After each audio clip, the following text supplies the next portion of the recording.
Okay, I figured I'd show everybody what my digs have been like the last 2.5 months here in China. Pretty basic, but very cheap.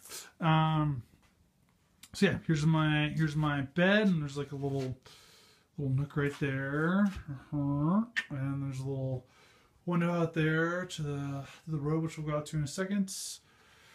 And I've got all this room for my clothes and such, and my many pairs of shoes, pretty much 80% running shoes. That's the door to the bathroom and then the main patio. This is my little desk area, and yeah, that's pretty much been it. So here in China, they don't really believe in insulation, which is great, especially if you're up here in the Himalayas and it's wintertime. And it's pretty much like 30 degrees, 20 degrees outside at night. So the insulation I do have is this lovely plastic. Isn't that great? And there's like little holes and stuff here. You can see that's definitely the outside. And there's there's all stuff up there. And there's a hole there.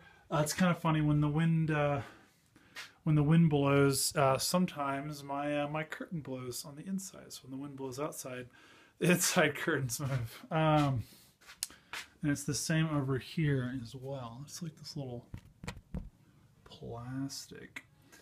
And this is just cement.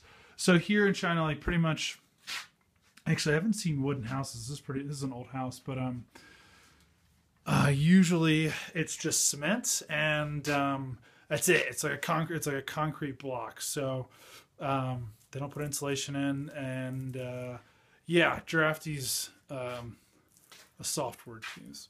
So I go into my bathroom, and yeah, it's pretty basic, but you've got washer there, sink, shower, and then the famous Eastern toilets. It's been quite an experience wanting to use. Yeah, but pretty much everywhere in China, they have it all kind of grouped together like this. So it's going to be shower, and then toilet, and then sink, and then washer. Whether it's an Eastern or Western toilet, it kind of depends on where you are. But yeah, pretty much everywhere, it's going to all be included together like this. Oh, and the hot water heater. So hot water is something else that's interesting here in China. You do have it if you go to the right places and it's working. So there's have a hot shower, hot water in the sink here, but usually the places I've been to, there's no hot water in the kitchen. It's all cold water, just because you only have like that little hot water heater thing, and it can only go so far. But yeah, so I'm gonna go outside now. Have my little doors here that swing open. Right now I'm washing a bunch of clothes. I'm sure you saw my suitcases. I'm actually leaving in 2 days for Taipei. I'm moving there. But yeah, this is a very cool, quaint courtyard, I guess you could call it. It's all these beautiful plants, and there's my scooter, which I'm selling tomorrow, hopefully.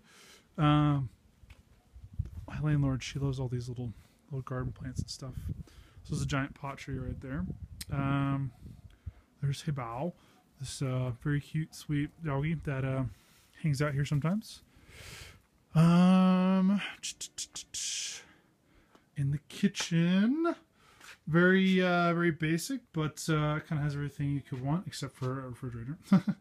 So yeah, gas, hot stove, rice cooker, hot plate, cold water only, as you can see. No hot water. Utensils. I've got my little box over here, which usually has chocolate milk. Got my food scale, and then bags of oatmeal.